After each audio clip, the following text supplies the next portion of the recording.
Good morning all of you, welcome to our audit discussion.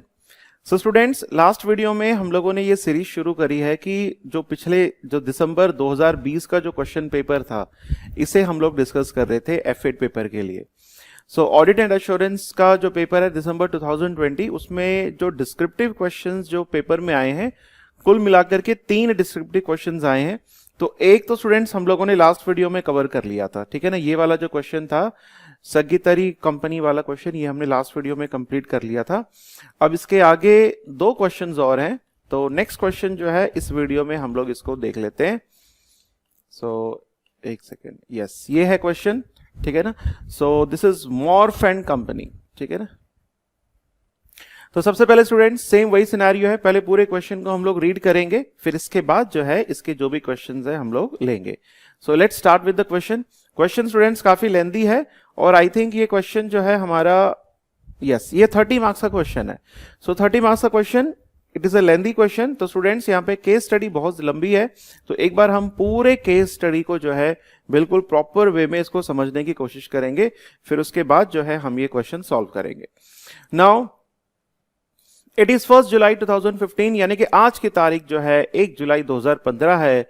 You are an audit supervisor of Morph and company. So Morph and company basically ये क्या है? This is the audit firm. Morph and company एक audit firm है, responsible for planning the final audit of a new client. So नए client का final audit जो है ये करेंगे। इनके क्लाइंट का नाम क्या है? Hart company, HART, heart company, for the year ending 30 सितंबर 2015, और 30 सितंबर 2015 जो है साल खत्म होता है। Hart company specialises in the design and construction of customised playgrounds. So basically Hart company क्या करता है स्टूडेंट्स? ये कस्टमाइज्ड प्लेग्राउंड्स को जो है ये डिजाइन करता है। Hart Company specializes in the design and construction of customized playgrounds. The audit manager recently met with Hart Company's finance director and has provided with you the following notes. और audit manager जो है वो recently heart company के finance director से मिलता है और ये कुछ नोट्स जो है वो आपको प्रोवाइड करता है। तो क्या नोट्स है स्टूडेंट्स? ये सारी चीजें प्लानिंग मीटिंग नोट्स हैं ये।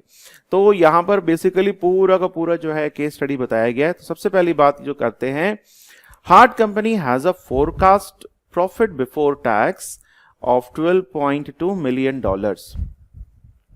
So $12.2 million, it is the profit before tax. Students, ये एक forecast है। और पिछले साल का कितना था? पिछले लास्ट ईयर का it is $9.8 million, and total assets are expected to be $28.5 million, and last year it is $24.3 million. The finance director has indicated that the directors are very pleased with the forecast performance. So finance director का ये मानना है कि directors जो है बहुत ही खुश हैं इस performance से। क्यों खुश हैं directors? Because with the forecast performance for the year, as the directors are paid a bonus based on a percentage of PBT. Profit before tax के जितना ज्यादा प्रॉफिट बिफोर टैक्स होगा ना, उसका एक सर्टेन परसेंटेज जो है इन डायरेक्टर्स को एज अ बोनस मिलेगा। अब क्योंकि यहां पे प्रॉफिट बिफोर टैक्स बढ़ गया है, तो डेफिनेटली डायरेक्टर्स का बोनस भी यहां पर बढ़ेगा, इसलिए वो सभी बहुत खुश है। नाउ नेक्स्ट पैराग्राफ की अगर मैं बात करूं, heart company is undertaking the construction of play ground eight 16 sites. कुल मिलाकर के टोटल 16 साइट्स पर जो है ये प्ले ग्राउंड का कंस्ट्रक्शन कर रहे हैं in various locations across the country. आगे लिखा है, all playgrounds are constructed to specific customer specification. तो स्टूडेंट, जो टोटल 16 साइट्स पर जो है प्ले ग्राउंड का कंस्ट्रक्शन हो रहा है, और हर एक जो प्ले ग्राउंड है उसको कस्टमर स्पेसिफिक, मतलब जो कस्टमर की जैसी डिमांड है उसके हिसाब से कंस्ट्रक्ट किया जा रहा है। Customers pay a 25% deposit on signing the contract. जब कस्टमर्स इस हार्ट कंपनी के साथ जब भी कोई कॉन्ट्रैक्ट साइन करते हैं तो वो 25% का डिपॉजिट बिगिनिंग में ही पे कर देते हैं, with the balance payable with the control of the playground is transferred to the customer. और बाकी पैसा ये कब पे करेंगे? जब ये प्लेग्राउंड का जो कंट्रोल है वो कस्टमर के हाथों में दिया जाएगा, यानी कि 25% तो बिल्कुल बिगिनिंग में और बाकी जो 75% है इसको लास्ट में दिया जाएगा। आगे हम बात करें, the balance of work in progress on at 30th June 2015 is $7.6 million। सो ये WIP का बैलेंस है स्टूडेंट्स, जो कि $7.6 million है 30th June in respect of playgrounds under construction. A WIP count and valuation will be carried out at all sites on 30th September 2015। अब basically क्या है कि साल कब खत्म हो रहा है, 30 सितंबर 2015, इसलिए will be carried out 30 सितंबर 2015 को जो है, जहां जितना भी मतलब साइट्स हैं उन सभी में जो है WIP का काउंट किया जाएगा और वैल्यूएशन भी किया जाएगा, पर कब किया जाएगा, 30 सितंबर 2015 को। Agreements have been made for the audit team to attend only 5 of the WIP counts. Audit team के साथ क्या एग्रीमेंट हुआ है कि भाई टोटल कितने साइट्स हैं, 16। तो यहां पे एग्रीमेंट हुआ है कि सर आप, ऑडिट टीम से एग्रीमेंट हुआ है कि आप लोग जो है केवल 5 साइट्स में आकर के जो है काउंट को अटेंड करेंगे। So agreements have been made for the audit team to attend only 5 WIP counts. Hart company offers its customers a warranty at no extra cost. कोई एक्स्ट्रा कॉस्ट नहीं है और हार्ट कंपनी अपने customers को warranty provide कर रहा है, which guarantees that the playgrounds will function as expected for the period of 3 years। So Hart company बड़े ही कॉन्फिडेंटली अपने कस्टमर्स को कह रहा है कि भाई हम जो है आपको वारंटी देते हैं। तो ये चीज को कंफर्म करता है कि प्लेग्राउंड जो है बड़े आराम से 3 साल तक तो काम करेगा ही करेगा। The warranty provision for the current year has been calculated as 2% of revenue। So warranty provision कितना calculate किया गया, कितना बनाया गया इस साल के लिए, 2% of revenue। In the previous year, the warranty was based on 6% of revenue। और पिछले साल की अगर मैं बात करूं, वारंटी प्रोविजन, ये जो वारंटी के लिए जो भी प्रोविजन बनाया गया वो 6% ऑफ रेवेन्यू था, but this year they have created 2% of revenue. The finance director has made this change despite no significant difference in construction techniques और the level of claims in the year. अब देखो यहां पर अब auditor के लिए एक क्वेश्चन है। ऑडिटर का यह मानना है कि पिछले साल अगर 6% ऑफ रेवेन्यू का अगर आपने वारंटी प्रोविजन क्रिएट किया है तो इस साल 2% क्यों क्रिएट किया? ना तो आपकी कोई टेक्नोलॉजी इंप्रूव हुई है, यहां पे लिखा है the finance director has made this change despite no significant difference in construction technique, ना तो आपके टेक्निक में कोई चेंजेस हुआ, और the levels of claims in the year, और क्लेम्स भी उसी लेवल पे हो रहे हैं। क्योंकि अगर मान लो क्लेम्स अगर कम होते हैं तो फिर हम प्रोविजन भी कम क्रिएट करेंगे, तो यहां पर ऐसा कुछ भी नहीं है। तो स्टूडेंट्स यहां पर जो है ऑडिटर के लिए एक इन्वेस्टिगेशन का एक पार्ट बन जाता है, ऑडिट का एक पार्ट बन जाता है। वो देखेगा कि क्यों, क्या रीजन है जिसके चलते यहां पर जो है एक तरीके से प्रोविजन यहां पे कम क्रिएट किया गया है। आगे पॉइंट है, Hart company has incurred expenditure of $1.8 million relating to research and development of a new type of environmentally friendly building material।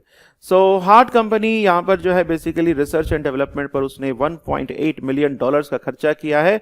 क्यों? क्योंकि वो एक नया मटेरियल डेवलप कर रहे हैं जिसको हम कहते हैं एनवायरमेंट फ्रेंडली बिल्डिंग मटेरियल। तो ये डेवलप तो हुआ नहीं है, बट हाँ इन्होंने एक रिसर्च एंड डेवलपमेंट एक्सपेंडिचर इतने का किया है। तो इस टोटल एक्सपेंडिचर में से $0.6 million of the expenditure to date has been written off to the statement of profit और लॉस। तो यानी कि $0.6 million का जो है ये तो प्रॉफिट एंड लॉस अकाउंट में इसको चार्ज कर दिया गया, ठीक है ना, बोल दिया गया भाई पूरा का पूरा P&L अकाउंट में अपन चार्ज कर देंगे। एंड रिमेनिंग जो 1.2 मिलियन डॉलर्स का जो है हैज बीन कैपिटलाइज्ड, इसको कैपिटलाइज कर दिया, यानी कि 1.2 मिलियन को कैपिटलाइज कर दिया और 0.6 मिलियन को जो है P&L अकाउंट में जाकर के डेबिट कर दिया, यानी कि चार्ज कर दिया। इसको कैपिटलाइज कर दिया as a intangible asset. No amortisation has been recognised. अभी तक इस इंटेंजिबल एसेट को कहीं से भी अमोर्टाइज नहीं किया गया. क्यों नहीं किया गया है? क्योंकि as the material has not yet been brought into use. क्योंकि इस मटीरियल का इस्तेमाल, क्योंकि जनरली क्या होता है स्टूडेंट्स, जब भी हम किसी मटीरियल का, जब भी जिस एसेट को अपन ने डेवलप किया होता है उसको जब हम लोग यूज करेंगे ना, फिर वहां से फिर उसको अमोर्टाइज करना होता है.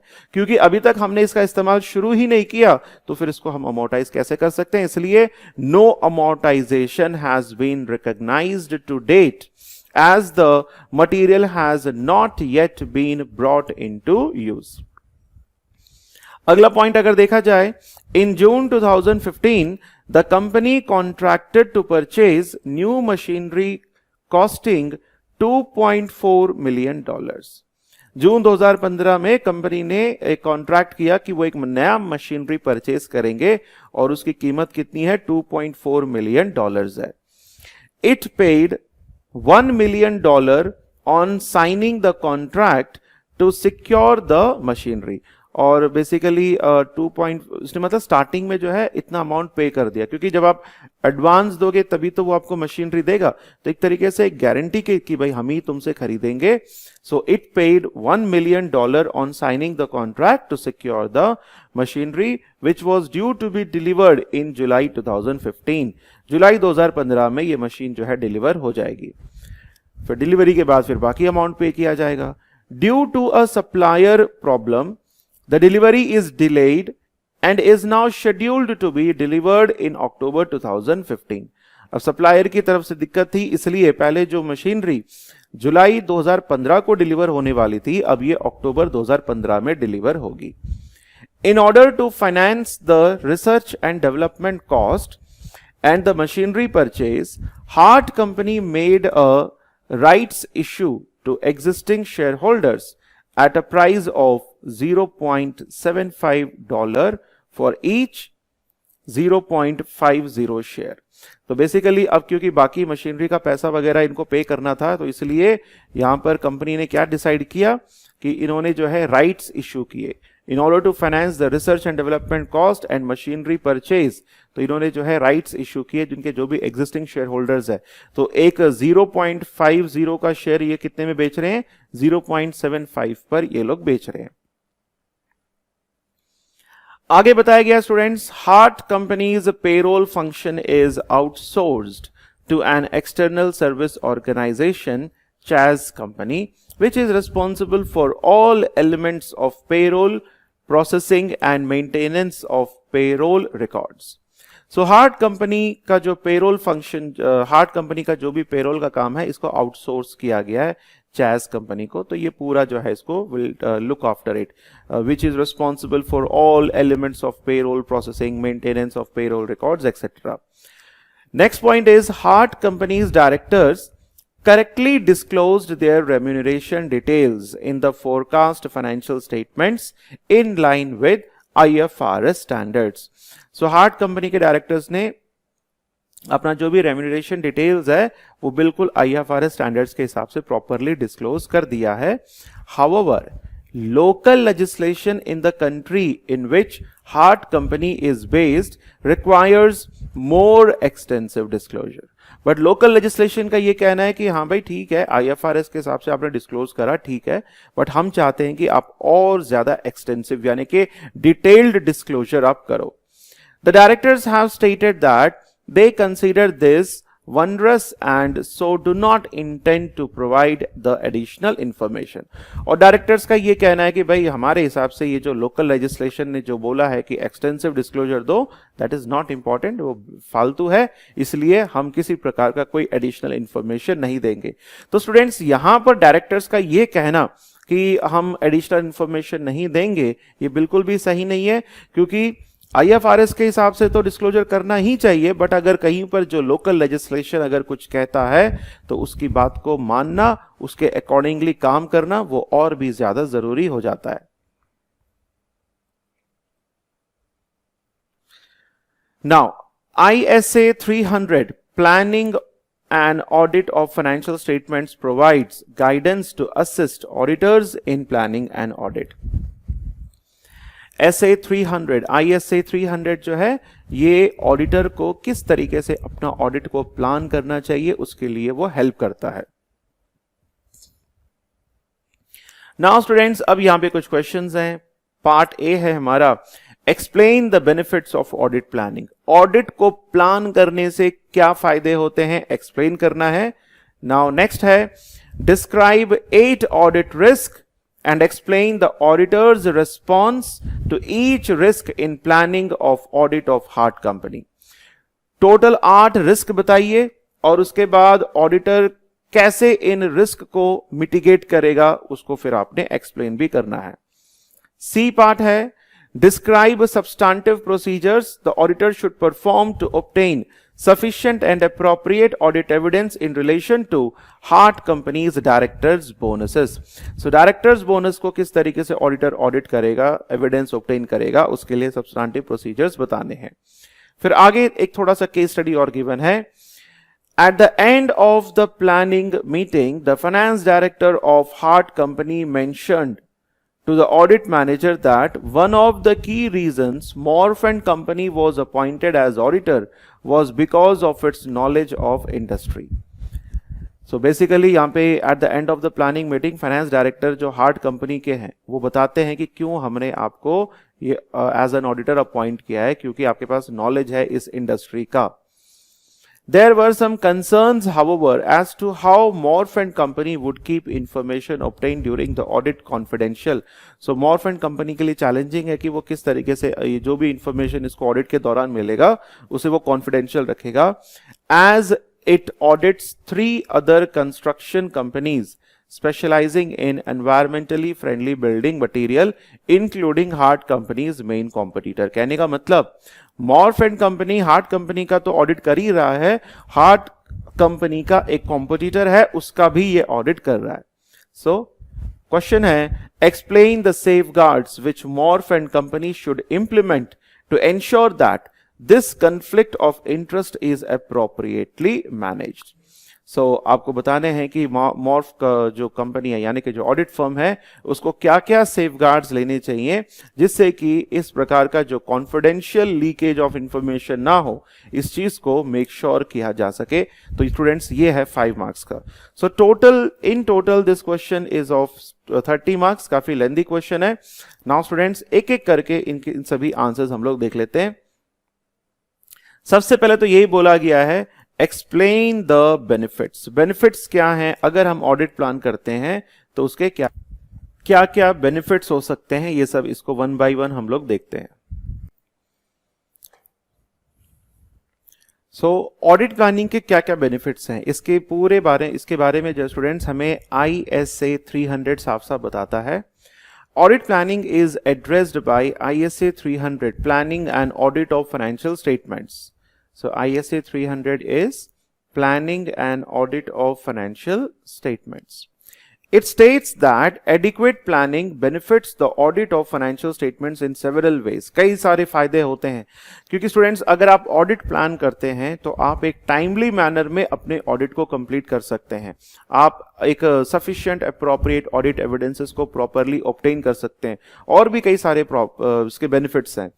First benefit is helping the auditor to devote appropriate attention.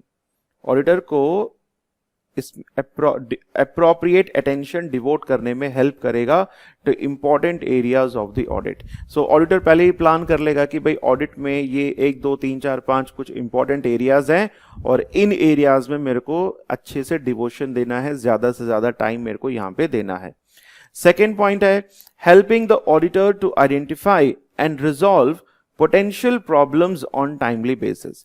अगर सारी चीजें प्लान्ड रहेंगी तो ऑडिटर बड़े आराम से जो भी पोटेंशियल प्रॉब्लम्स है यानी कि आने वाले टाइम पे जो बड़ी बड़ी प्रॉब्लम्स है उनको बड़े आराम से वो आइडेंटिफाई कर सकता है और उनको रिजॉल्व भी कर सकता है ऑन टाइमली बेसिस। मैनेजमेंट से बातचीत कर सकता है, कंफर्मेशंस, एक्सटर्नल कंफर्मेशंस ले सकता है। सो कई सारे तरीके हैं। अगला जो फायदा है helping the auditor to properly organise and manage the audit engagement so that it is performed in an effective and efficient manner. Auditor basically अगर ऑडिटर मान लो प्रॉपर तरीके से ऑडिट प्लान करता है तो उसके लिए काफी ज्यादा फायदा है कि जो भी ऑडिट एंगेजमेंट है, ऑडिट एंगेजमेंट मतलब पूरा ऑडिट जो भी वर्क है वो इफेक्टिव और एफिशिएंट मैनर में हो सकता है। सो जब मैं इफेक्टिव कहता हूं स्टूडेंट्स, तो उसमें पूरे जो ऑडिट मतलब इन डिटेल ऑडिट कह लो, उसमें सारे आपको एविडेंसेस वगैरह सब कुछ मिल जाते हैं। और जब मैं एफिशिएंट कहता हूं तो टाइमली बेसिस पर, यानी कि ठीक टाइम पर जो है आपका ऑडिट भी कंप्लीट हो जाएगा।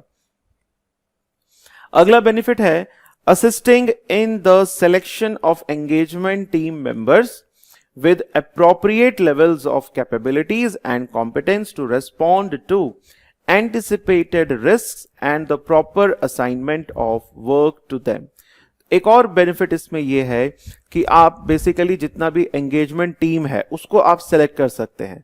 आपने पहले ऑडिट को जब आप प्लान कर रहे हैं तो डेफिनेटली आपने उस एंटिटी के बारे में जानने की कोशिश करी होगी, उस एंटिटी में कौन कौन से रिस्क एरियाज हैं और उन रिस्क एरियाज को डील करने के लिए आपको किस तरीके का एंगेजमेंट टीम चाहिए, कौन एक्सपर्ट चाहिए, कितना कॉम्पिटेंस होना चाहिए, कितना कैपेबिलिटीज उनमें होना चाहिए, ये सारी चीजें आप वहां पे चेक कर सकते हैं।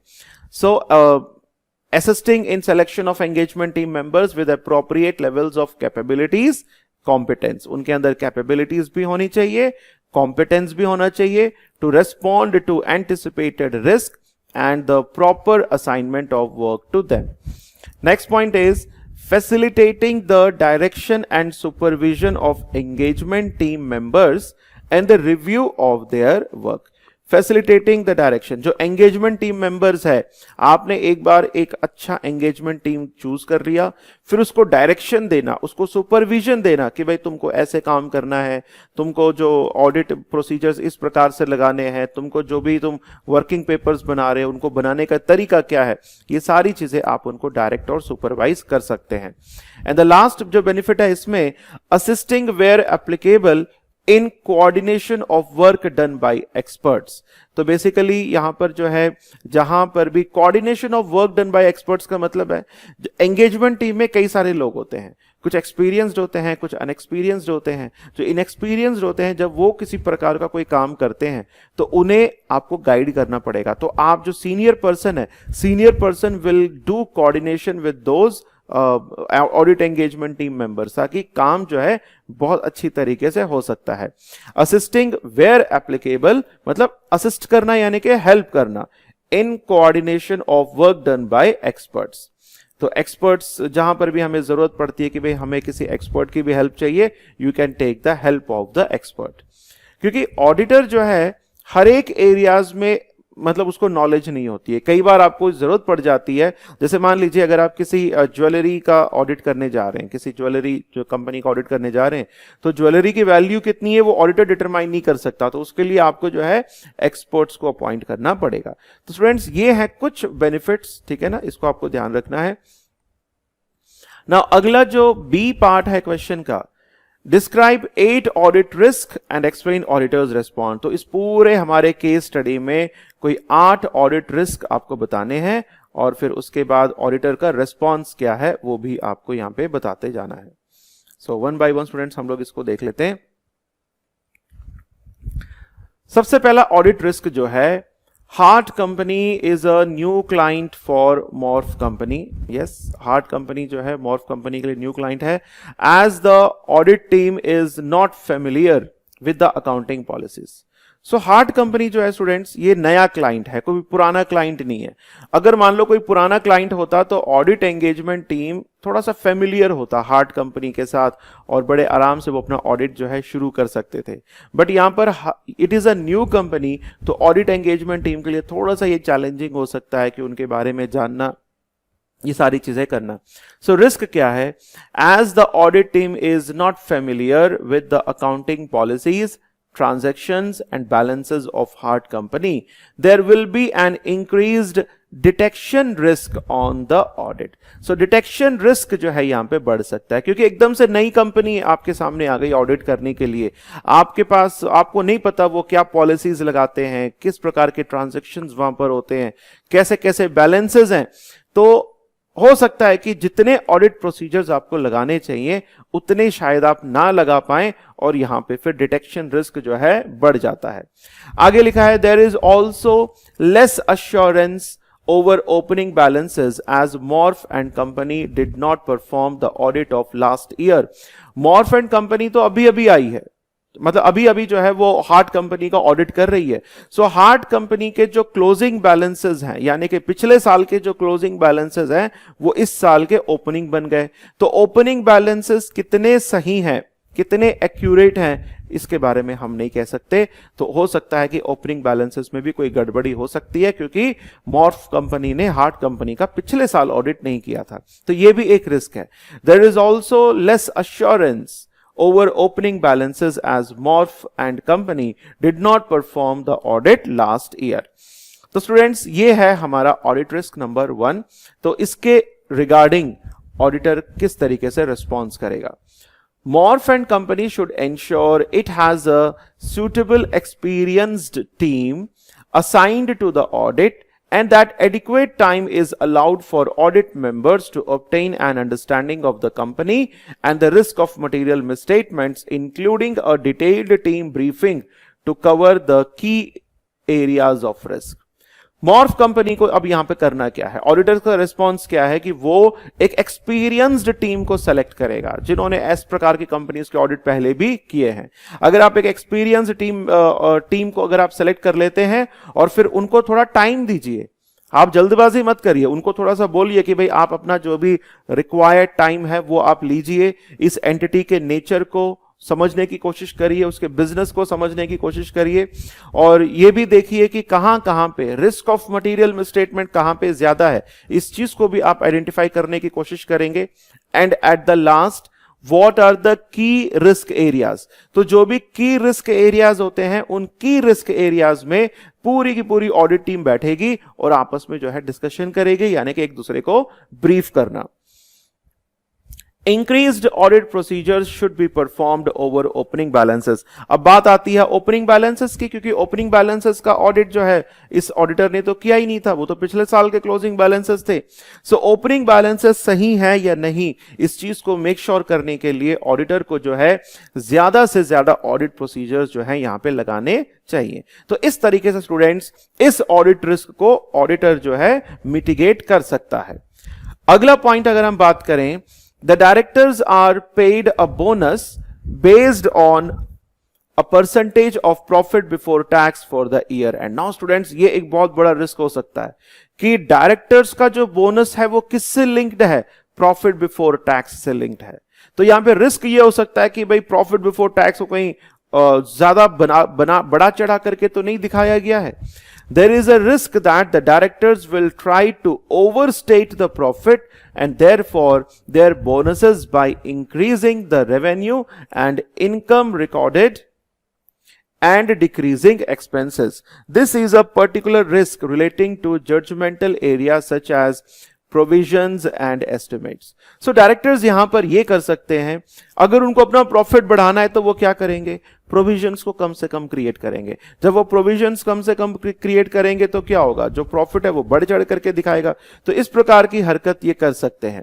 There is a risk that the directors will try to overstate the profit and therefore their bonuses by increasing the revenue. Directors revenue को बढ़ाना चाहेंगे एंड इनकम रिकॉर्डेड, रेवेन्यू को बढ़ाएंगे, रेवेन्यू यानी कि जो सेल्स है, सेल्स अमाउंट को बढ़ाएंगे, इनकम रिकॉर्डेड को जो है उसको इंक्रीज करने की कोशिश करेंगे और डिक्रीजिंग एक्सपेंसेस, एक्सपेंसेस को कम करने की कोशिश करेंगे।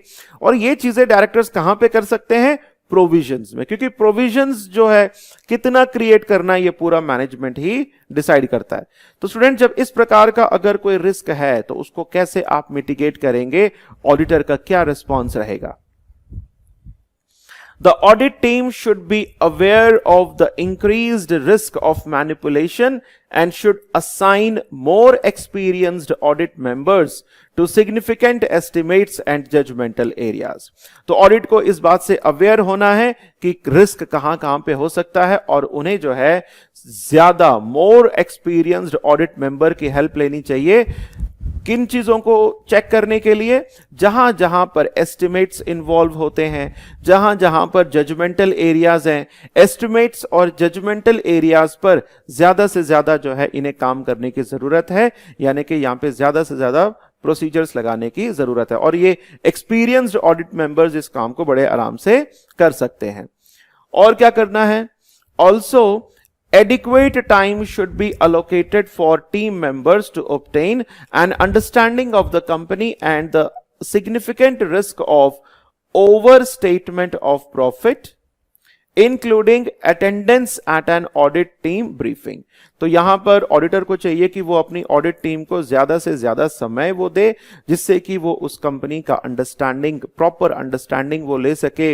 और जो सिग्निफिकेंट रिस्क है, रिस्क क्या है? Over statement of profit. इसको भी, इसके बारे में जो है आप पूरी ऑडिट टीम को ब्रीफ करिए, उनको बिठा करके बताइए कि भाई यहां पर जो है डायरेक्टर्स का bonus directly PBT, profit before tax के ऊपर डिपेंडेंट है, तो रेवेन्यूज के ऊपर आपको बिल्कुल ध्यान देना है। जो इनकम सोर्सेज हैं उनके ऊपर भी आपको अच्छे से ध्यान देना है। The team needs to maintain professional scepticism, questioning mind. Professional scepticism यानी कि क्वेश्चनिंग माइंड।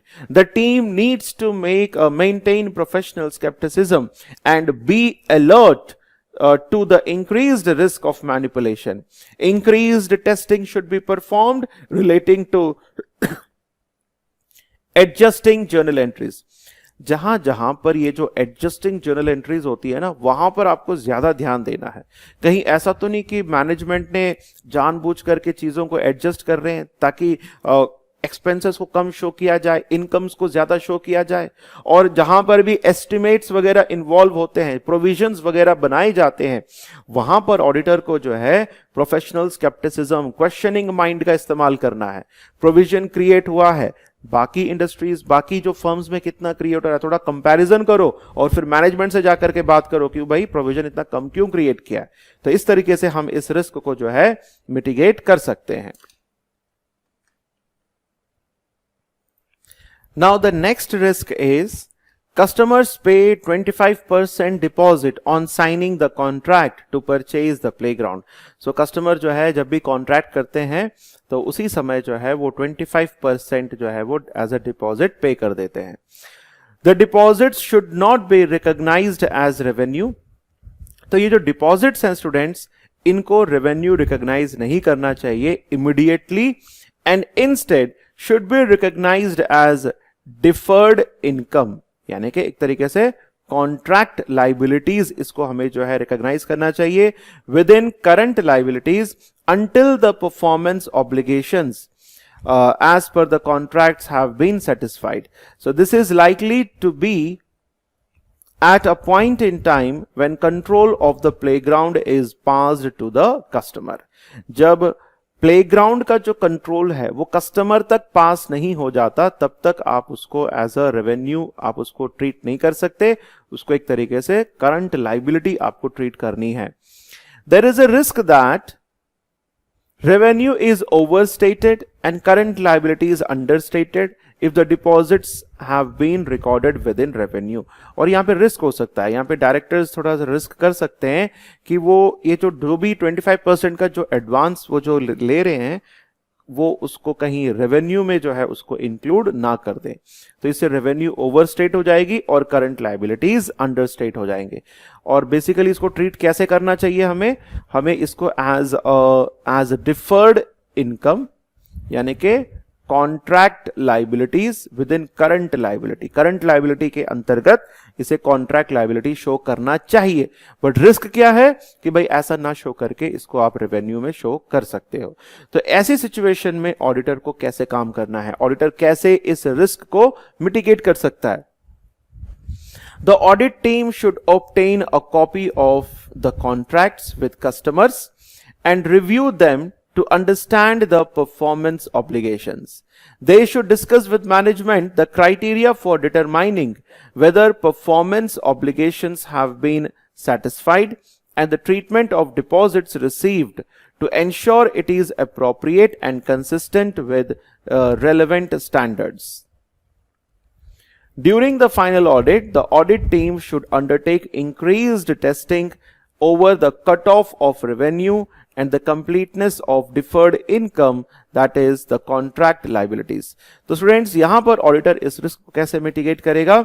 ऑडिटर जो है एक पूरा जो कॉन्ट्रैक्ट की जो कॉपी है वो कस्टमर से जो है वो ऑब्टेन करेगा और उसको स्टडी करेगा। एंड परफॉर्मेंस ऑब्लिगेशंस क्या है, मतलब किन किन रूल्स के चलते इसको जो है हम बाद में इनकम एज अ रेवेन्यू इसको हम रिकॉग्नाइज करेंगे।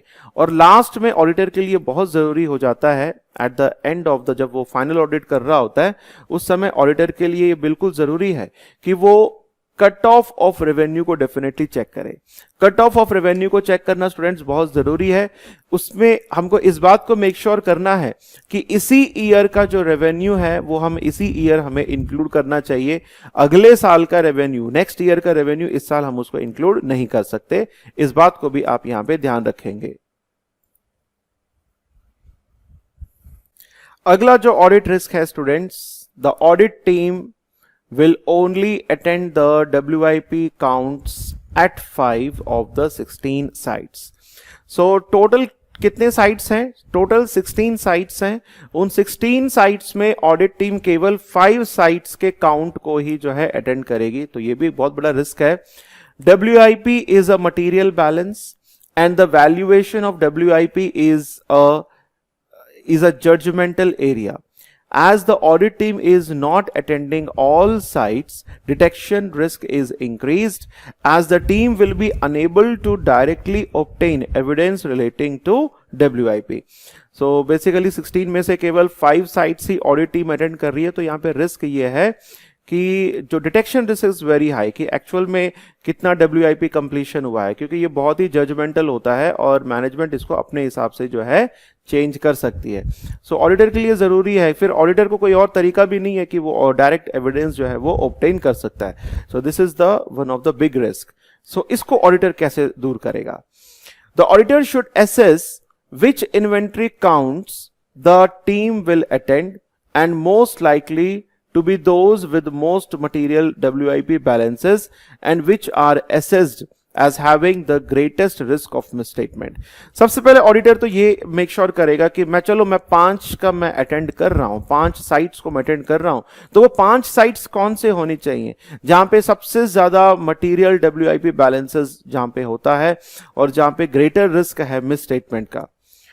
For those inventory counts not attended, the audit team will need to obtain and review documentation relating to controls surrounding the counts and will need to review reports from any experts used to value the WIP and any exceptions noted during the count and discuss with management any issues which arise during the count.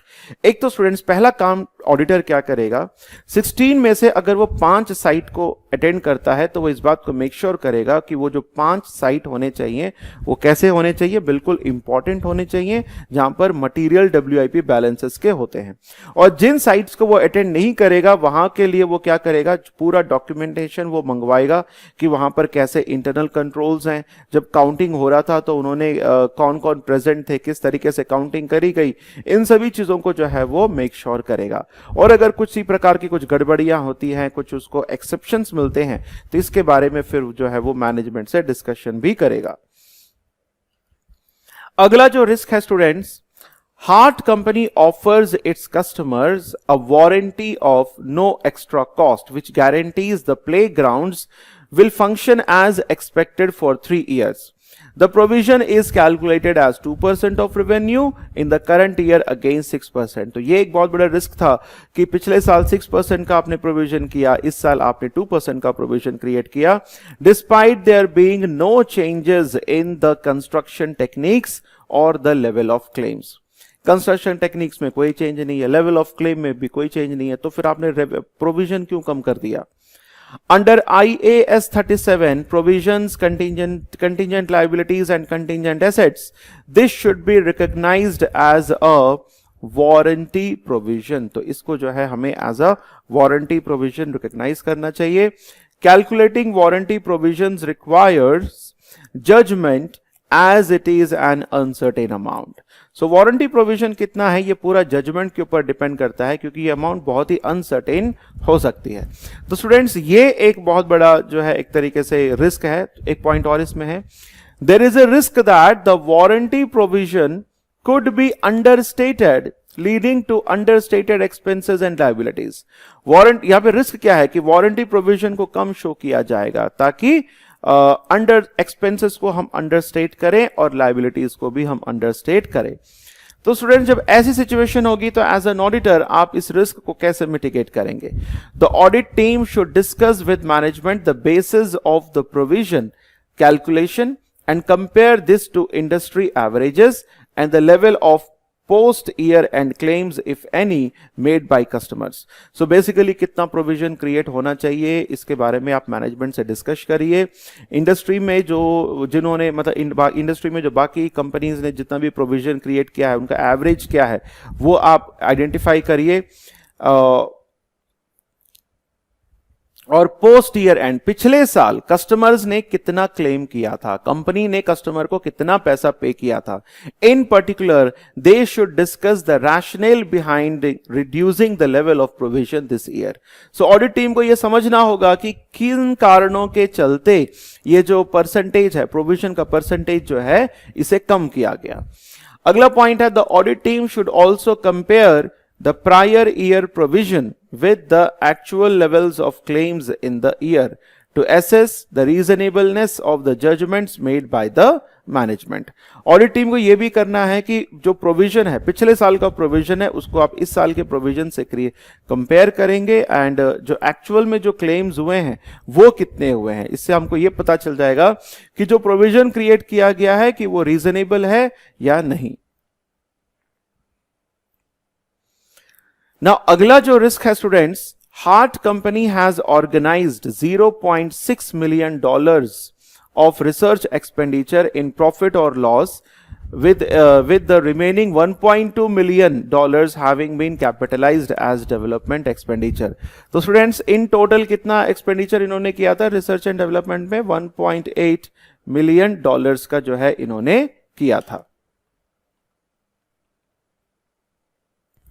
So $1.8 million के expenditures में से 0.6 को तो students profit and loss account में charge कर दिया गया और 1.2 को कैपिटलाइज कर दिया गया as a development expenditure. IAS 38 intangible assets has strict criteria as to which cost can be capitalized as development expenditure. There is a risk that the requirements of the standard have not been applied correctly. तो यहां पे risk ये हो सकता है कि standard की जो रिक्वायरमेंट है हो सकता है कि उन्हें करेक्टली अप्लाई ना किया गया हो. If research costs have been incorrectly classified as development expenditure, there is a risk that intangible assets could be overstated and intangible assets could be overstated. I think एक इसमें स्लाइड मिसिंग है. Yes so इसमें students ये risk यही रहेगा कि हो सकता है कि हम इंटेंजिबल एसेट्स को जो है ओवरस्टेट करके शो कर दें. ठीक है, तो ऐसे सिचुएशन में एज एन ऑडिटर आप इसको कैसे रेक्टिफाई करेंगे, कैसे इस रिस्क को कम करेंगे? The audit team should obtain a breakdown. आप पूरा ब्रेकडाउन मंगवाएंगे कि भाई टोटल रिसर्च एंड एक्सपेंडिचर कितना हुआ है, कितना प्रॉफिट एंड लॉस अकाउंट में उसको कवर किया गया है, recognised in profit and loss and for the development cost capitalised and review supporting documentation. तो जितना भी अमाउंट को कैपिटलाइज किया गया है उसे जो है उसके सपोर्टिंग डॉक्यूमेंटेशन से वेरीफाई करेंगे. Any development expenditure should then be agreed as meeting the relevant criteria of capitalization. आप इस बात को make sure करेंगे as an auditor कि IAS 38 के हिसाब से जो क्राइटेरिया है for capitalizing the expenditure, क्या वो पूरा क्राइटेरिया यहां पर मीट हुआ है या नहीं हुआ है, इस बात को make sure करेंगे. The team should also discuss the accounting treatment with the finance director and ensure it is in accordance with IAS 38.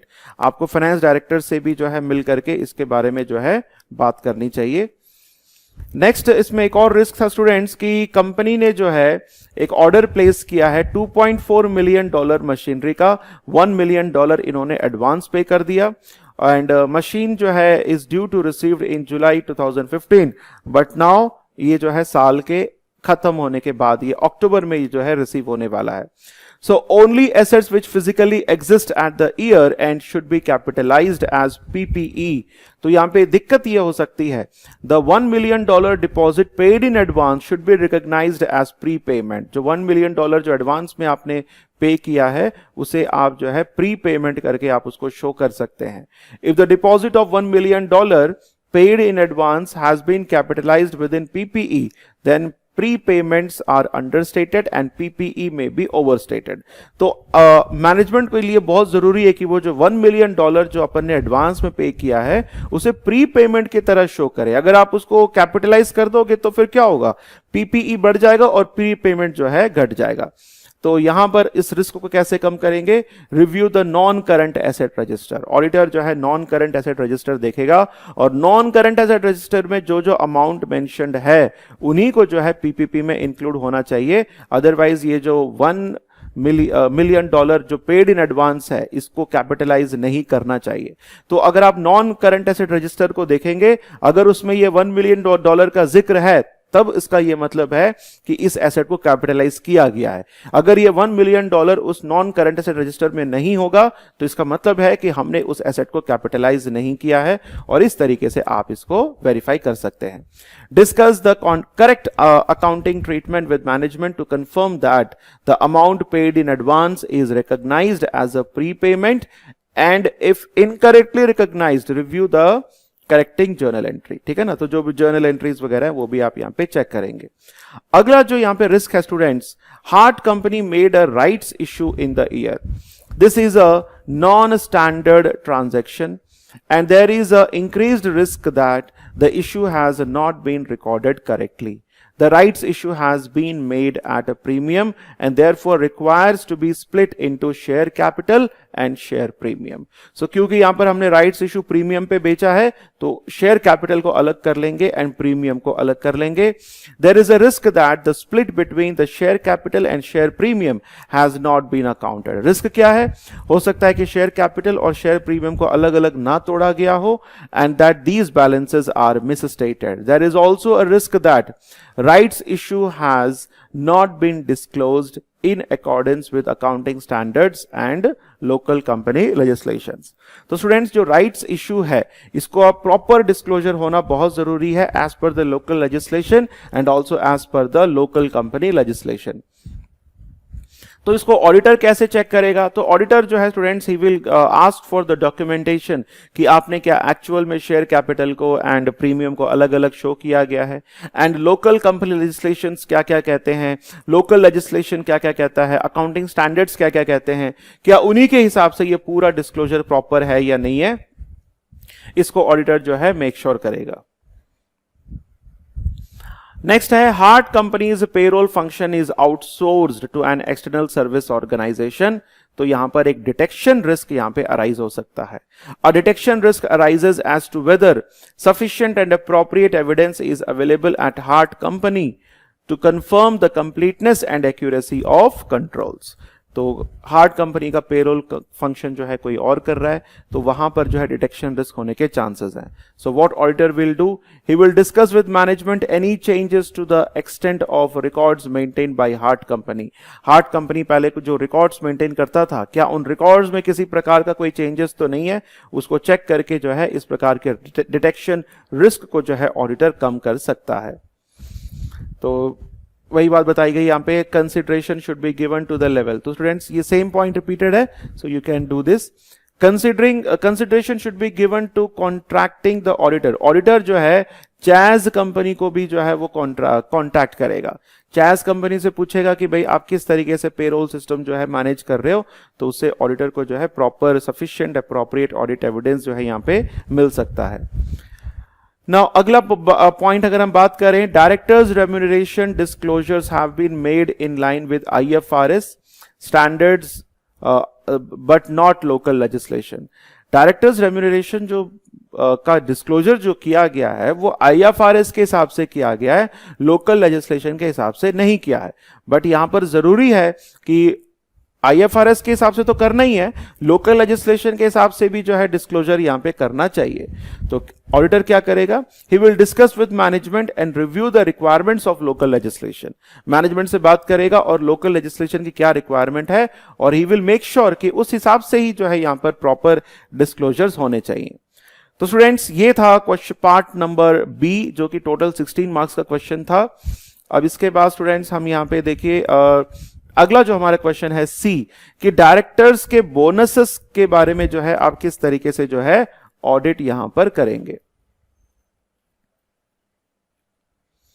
सबसे पहले तो आपको यह मांगना है ऑब्टेन अ शेड्यूल। डायरेक्टर, सभी जितने भी डायरेक्टर्स हैं इंडिविजुअल लेवल पर, डायरेक्टर नंबर 1 2 सभी का शेड्यूल मंगाइए, किसको कितना बोनस दिया जा रहा है, वो सभी चीजों को आपको एग्री कराना है। Review the schedule of current liabilities and confirm the bonus accrual is included as a year end liability. So current liability को आप रिव्यू करिए और जो बोनस जो अभी तक पे नहीं किया गया है उसको as a current liability show करना है। Agree the individual bonus payment to post year and payroll records। पिछले साल, sorry not last year, post year and, साल के खत्म होने के बाद हर एक डायरेक्टर को कितना बोनस दिया गया है उसको भी आप अग्री करेंगे। Recalculate the bonus payment. As an auditor आप बोनस पेमेंट को रिकैलकुलेट करके देखिए, because it is a percentage of PBT, तो उससे क्या ये एक्यूरेसी है या नहीं है इसको भी आप कंफर्म कर सकते हैं। Confirm the amount of each bonus paid by agreeing to the post year and cash book and bank statement। हर एक बोनस जो पे किया गया है वो साल के खत्म होने के बाद जो कैश बुक है, जो बैंक पेमेंट है, उनसे आप अग्री करके उसको चेक करिए। Compare the PBT, profit before tax used in bonus calculation, क्योंकि बोनस जो है प्रॉफिट बिफोर टैक्स के ऊपर ही बेस्ड है, तो पीबीटी को आप चेक करिए, उससे हर डायरेक्टर को कितना बोनस दिया गया है, परसेंटेज कितना मैच हो रहा है, ये सारी चीजें। अगर कोई डिफरेंसेस होता है तो मैनेजमेंट से आप बात करेंगे। Agree the amounts paid to each director to board minutes. Board minutes को आप स्टडी करिए, क्या बोर्ड मिनट्स में इस बारे में जिक्र किया गया है कि हर एक डायरेक्टर को बोनस देना है या नहीं देना है, ये सारी चीजें बोर्ड मिनट से ऑडिटर को पता चल जाएगी। Review the board minutes to identify whether any additional payments relating to this year have been agreed for any director. Board minutes को पढ़िए और आप ये फाइंड आउट करने की कोशिश करिए कि इस साल क्या किसी डायरेक्टर को किसी और प्रकार का कोई एडिशनल पेमेंट तो नहीं किया जा रहा। Obtain a written representation from management, management से रिटन रिप्रेजेंटेशन ले लीजिए कि यस डायरेक्टर्स के सभी रेम्युनरेशन जो है कंप्लीट है including the bonus. And at the last, review the disclosures made regarding the bonus paid to directors and assess whether these are in compliance with local legislation। Local legislation के accordingly ही क्या directors को bonus pay किया गया है या नहीं, इस चीज को भी आप जो है review करेंगे। स्टूडेंट्स सो इसी के साथ ये पार्ट सी कंप्लीट होता है। अब ये लास्ट हमारा एक पार्ट है, इसमें एक क्वेश्चन है। क्वेश्चन ये था कि at the year end planning meeting the finance director of Hart company mentioned the audit manager that one of the key reasons Morph company, अब यहां पे स्टूडेंट्स मॉर्फ कंपनी जो है हार्ट कंपनी का भी ऑडिट कर रहा है और हार्ट कंपनी के मेन कॉम्पिटिटर का भी ऑडिट कर रहा है, तो ऐसे सिचुएशन में जो कॉन्फिडेंशियलिटी है वो कॉम्प्रोमाइज होने के चांसेस है। तो ऐसे सिचुएशन में ऑडिटर को क्या सेफगार्ड्स लेने चाहिए। Explain the safeguards which Morph and company should implement to ensure that this conflict of interest is appropriately managed। तो ऑडिटर क्या करेगा स्टूडेंट्स, लेट्स सी क्या क्या सेफगार्ड्स लेने हैं। सबसे पहले both Hart company and its competitor should be notified that Morph company would be acting as auditor. Hart company को बता दो और जो कॉम्पिटिटर है उसको भी बता दो कि मैं मॉर्फ कंपनी आपका और आपका दोनों का जो है मैं ऑडिट कर रहा हूं और दोनों से आपको कंसेंट ऑब्टेन करना है। ऐसा तो नहीं कि हार्ट कंपनी का ऑडिट करने से दूसरे कॉम्पिटिटर को कोई दिक्कत है, तो दोनों से यहां पे कंसेंट लेना ऑडिटर के लिए जरूरी है। Morph and company should consider advising one or both clients to seek additional independent advice. तो इन दोनों को वो कह सकता है कि भाई आपको कुछ भी एडिशनल इंडिपेंडेंट एडवाइस चाहिए, you can take from me. Morph and company must ensure, अब जो ऑडिट एंगेजमेंट टीम होगी स्टूडेंट्स, हार्ट कंपनी के लिए कोई अलग ऑडिट एंगेजमेंट टीम होगी और उसके जो कॉम्पिटिटर है उसके लिए फिर कोई अलग ऑडिट टीम यहां पर होगी। So Morf and company must ensure it appoint separate engagement team. तो ये बहुत इंपॉर्टेंट है, separate engagement team होनी चाहिए. Adequate procedure should be in place within the firm to prevent access to information like strict physical separation of both teams, confidential and secure data filing. तो मतलब auditor की जो space है, जो जगह है, प्लेस है जहां पे वो ये पूरा डॉक्यूमेंट्स वगैरह रखता है, तो प्रॉपर सेपरेशन होना चाहिए, मिक्सअप नहीं होने चाहिए. Morf and company must set out clear guidelines for members of each engagement team on issues of security and confidentiality. These guidelines could be included within the audit engagement letters sent to each client. तो basically आपको ये चीज़ बतानी होगी client को कि भाई हमारी company, हमारा जो ऑडिट फर्म है, we are maintaining the very confidentiality. हम इस चीज़ को मेक श्योर करेंगे कि कोई भी कॉन्फिडेंशियल इंफॉर्मेशन जो है दूसरी जगह लीक आउट ना हो, और इस बात को जो है ऑडिट एंगेजमेंट लेटर में भी देना है. सो Morf and company must set out clear guidelines for members of each engagement team on issues of security and confidentiality. हर एक एंगेजमेंट टीम को, मतलब एंगेजमेंट टीम के हर मेंबर को जो है हम इसके बारे में बताएंगे. These guidelines could be included within the audit engagement letters sent to each client. Next है, Morf and company should consider the use of confidentiality agreements signed by all members. सारे members जो हैं confidentiality agreement sign करेंगे. Work performed should be reviewed by an appropriate reviewer. Appropriate reviewer के द्वारा इन पूरे audit engagement team ने जो भी काम किया है उसका review होना चाहिए. And finally, regular monitoring of the application of above safeguards should be undertaken by a senior individual. तो मॉनिटरिंग भी करनी है कि भाई जो सेफगार्ड जो लिए गए हैं कॉन्फिडेंशियलिटी को मेंटेन करने के लिए, क्या ये सारे के सारे सेफगार्ड्स प्रॉपरली काम कर भी रहे हैं, नहीं कर रहे हैं, इसके लिए प्रॉपर मॉनिटरिंग भी होनी चाहिए. तो स्टूडेंट्स, ये क्वेश्चन है हमारा 30 मार्क्स का क्वेश्चन, काफी इंपॉर्टेंट क्वेश्चन है. इसको आप एग्जाम में नेक्स्ट जब भी आप एग्जाम दे रहे हैं उसको देने से पहले इसको जरूर करके जाइएगा. तो स्टूडेंट्स, इस वीडियो में इतना ही है. नेक्स्ट वीडियो में एक और क्वेश्चन हमारा बचता है दिसंबर 2020 के पेपर का, तो उसे हम नेक्स्ट वीडियो में कवर करेंगे. Till then, have a nice day.